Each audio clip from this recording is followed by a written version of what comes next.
Stay silent, stay dangerous. You want to make your enemies uncomfortable? Don't raise your voice. Raise your standards. Don't bark, don't beg, don't broadcast your intentions. Just exist and let the silence do the talking. Because in the real world, the most dangerous man is not the loudest in the room. He's the one everyone's watching, but no one truly knows. He doesn't fight for control. He is control.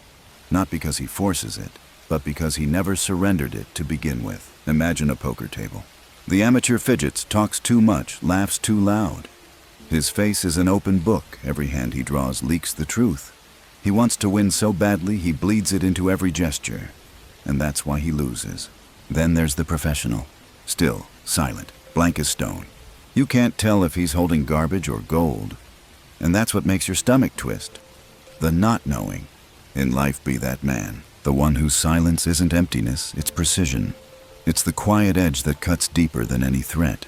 People assume silence means weakness. It doesn't. Silence is strategy. It's the shield that turns their aggression into confusion. The wall that leaves them swinging into shadows. The loud man invites attack. The unreadable one makes others hesitate. Because what they can't read, they can't control. And what they can't control, they start to fear. Just like the lion. It doesn't growl before it strikes. It doesn't need to. Neither do you. Now imagine this. You're in a meeting.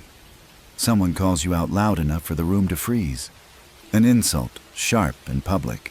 Your chest tightens, your mind races, your pride wants to swing. But if you react, they've already won. Because the moment you respond, you've stepped onto their stage. You're no longer the director, you're the actor in their script. They chose the scene. You just performed it. You think you defended your honor. But what you really did was give away your control. Understand this power isn't measured by the volume of your voice.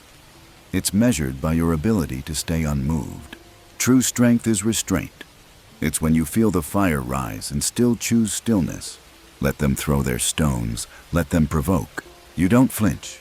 You don't rush to explain. You don't give them the satisfaction of shaping your response. Because when you give them nothing, not even a blink, they're left standing alone, staring into a silence that reflects their own insecurity. And that silence, that's what makes them squirm. I once knew a man named Alex. Soft-spoken. Overlooked. The kind of person people forget in a crowded room. He worked in a mid-sized company surrounded by louder personalities, the kind who talk to be noticed, not to be understood. One day during a tense meeting, a manager tried to cut him down. Publicly mocked his numbers. Called his work outdated. Laughed loud enough for others to follow. Everyone turned to Alex waiting for the reaction. But he didn't flinch, didn't frown, didn't defend. He just looked at the screen, adjusted his notes, and calmly presented a breakdown that dismantled the manager's entire proposal piece by piece, fact by fact. No ego, no theater, just quiet precision. And as he spoke, the room fell silent. The laughter stopped. Eyes shifted. The air changed, because he didn't need to overpower anyone. His stillness did it for him. When a man doesn't chase attention, but commands it without trying, that's not luck. That's presence. Unshaken, unreadable, and that's why they feared him. So how do you become that man, the one they can't read, can't shake, can't reach? You start small. Before you react, breathe. Just one slow, intentional breath. That pause buys you something most people never own: time. Time to choose your response instead of being dragged by your instinct. Follow the 3-second rule. When someone provokes you, count 1, 2, 3. In that gap, you reclaim control, not just over the moment, but over yourself.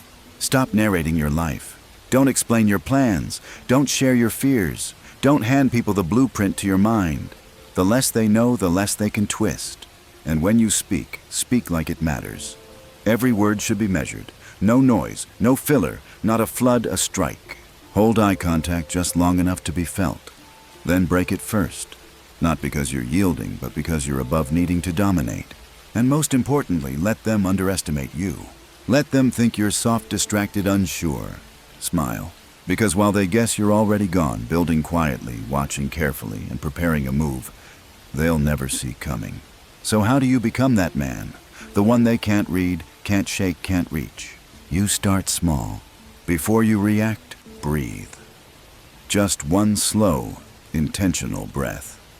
That pause buys you something most people never own: time. Time to choose your response instead of being dragged by your instinct. Follow the 3-second rule.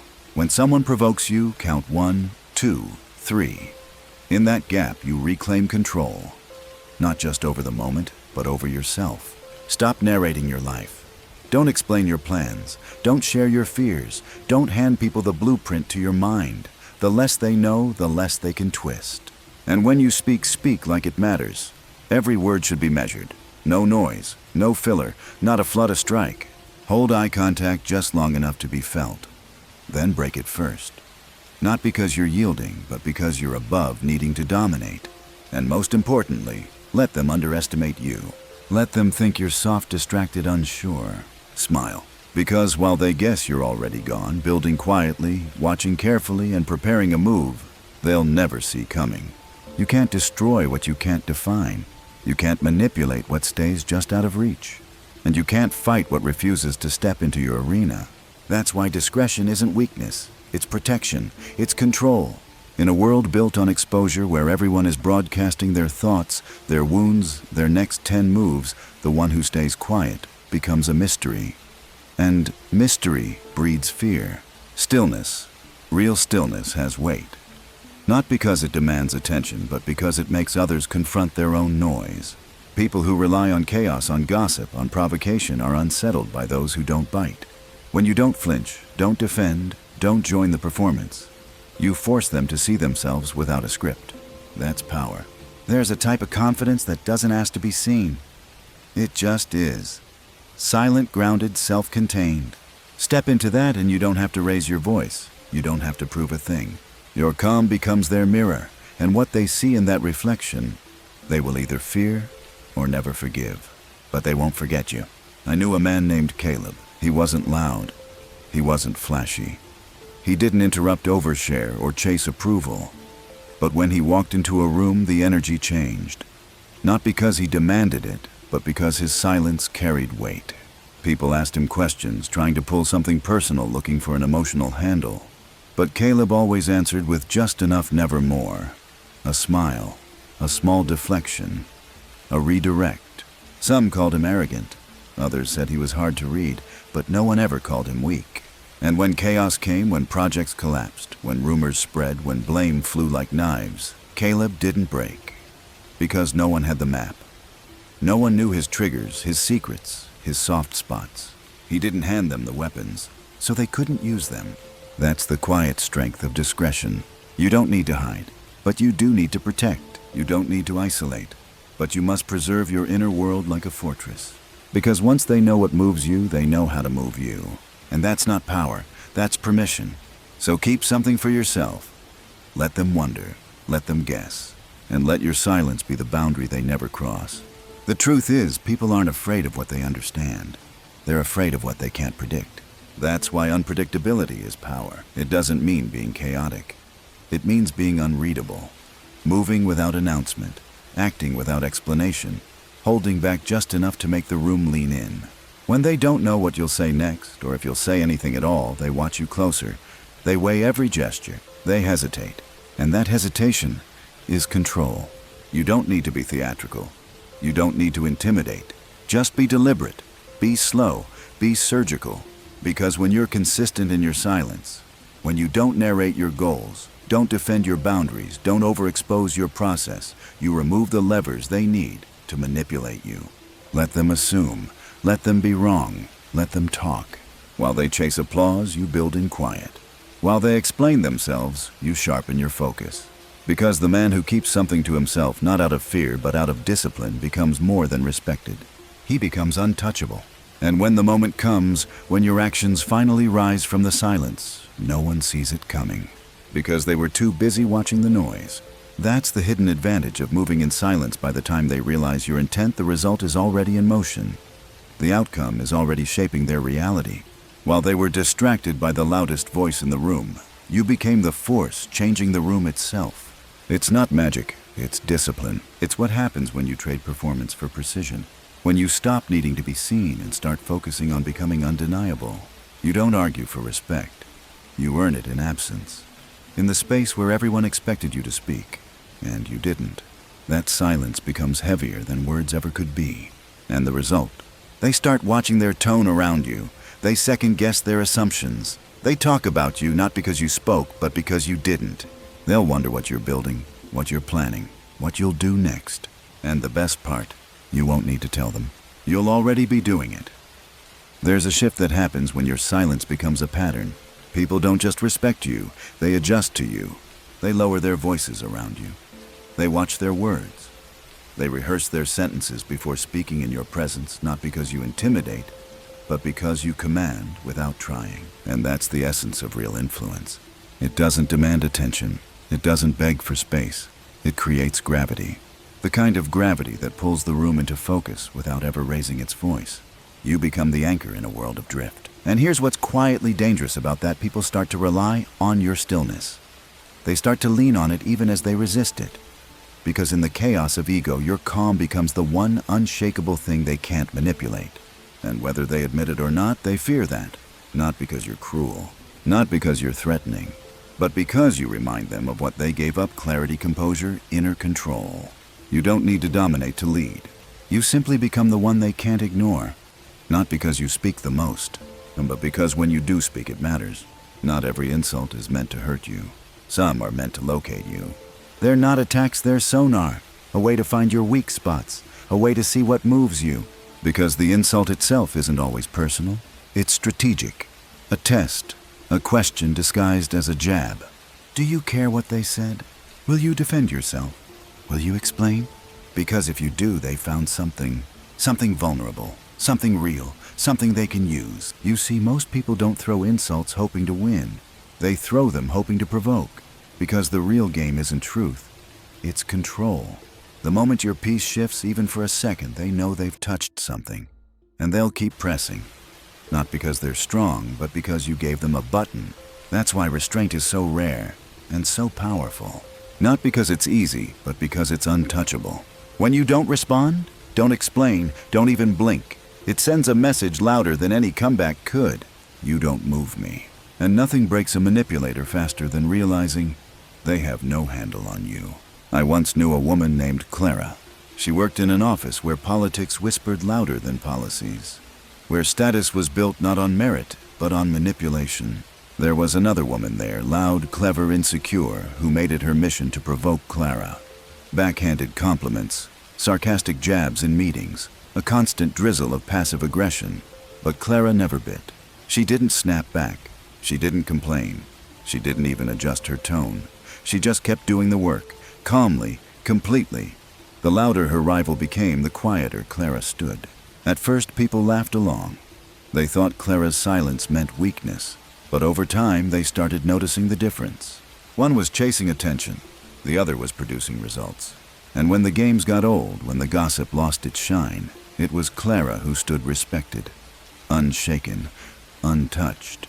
She didn't win by exposing her enemy. She won by being the wall that wouldn't move.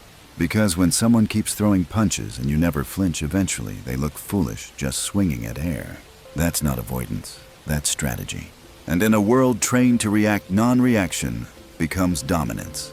Epictetus once said, if someone speaks ill of you, instead of defending yourself, say, he obviously doesn't know me very well.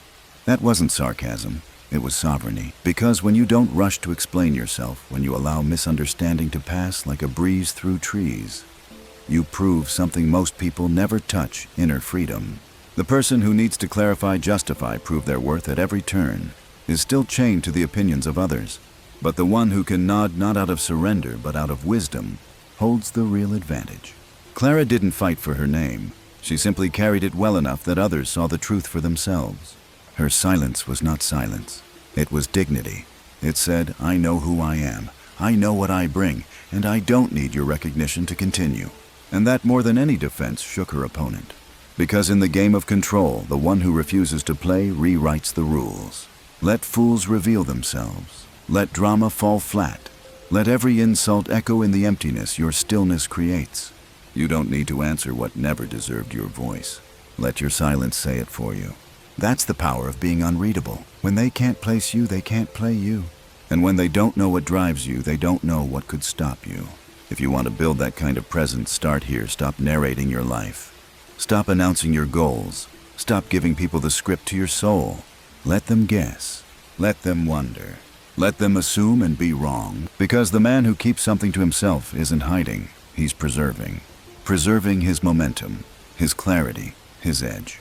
We live in a world that tells you to share everything, to be transparent, to be relatable. But here's the truth. Once you expose every part of who you are, you give the world every tool it needs to dismantle you. So hold something sacred. A thought, a dream, a plan, a scar. Let it live in silence until it blooms into reality. You don't need to defend it. You don't need to explain it. You just need to build it where no one's watching. Because in the end, power doesn't come from being seen. It comes from being sovereign. In a world obsessed with attention, silence becomes unsettling. Everyone's posting their plans, announcing their progress, performing success like it's theater. But the one who vanishes into effort, who doesn't broadcast, doesn't warn, doesn't need applause, becomes dangerous. Because by the time they notice you, it's already done. You didn't ask for permission. You didn't wait for validation. You acted quietly, decisively while they were still rehearsing. That's the move they never see coming. It's not just about avoiding resistance. It's about creating fear, not through threat, but through mystery. Not by telling people what you'll do, but by showing up with results they can't explain. And in that moment, when you deliver without a single warning, something shifts. They stop underestimating you. They stop poking, testing, gossiping, because they realize you weren't silent out of weakness. You were silent because you didn't need to speak. You were busy building.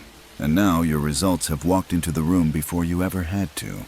There's something deeply unsettling about a person who doesn't need approval. Someone who doesn't shrink to fit, doesn't adjust to be liked, doesn't decorate their truth just to stay digestible. Most people shapeshift. They laugh when they don't feel like it, numb their opinions, hide their edges, all in the name of harmony. But when you don't do that, when you walk in fully as you are silent but certain, the room reacts. Not because you said anything, but because your presence exposes compromise in everyone else. You force people to confront what they've buried, their need to please, to perform, to be accepted. And that's why they talk. They'll call you distant, cold, arrogant. But what they're really saying is, he doesn't play the game. And that scares me. Because when you stop flinching, when you stop apologizing for your pace, your values, your stillness, you don't just create peace. You create pressure. The kind that makes weaker men adjust their masks before you even speak. You didn't raise your voice. You didn't argue. You didn't explain. And yet, they hesitated. They watched you closer, spoke softer, thought twice before testing your silence. Not because you demanded it, but because your stillness revealed something they couldn't name and couldn't control. That's the paradox of quiet power. You don't move to intimidate. You don't speak to dominate. You just exist, clear, steady, unreadable. And that presence alone creates tension. Not the kind that invites conflict, but the kind that says, I won't play by your script. I don't need your recognition. And I'm not here to be understood. In a world addicted to noise, your refusal to perform becomes confrontation. In a world obsessed with reaction, your restraint becomes power. So let them wonder. Let your silence speak louder than any defense ever could. And the next time someone questions who you are, don't explain. Just move. Let your boundaries echo. Let your absence teach what your presence never had to prove. Because the most feared one in the room is not the one who talks. It's the one who no longer needs to.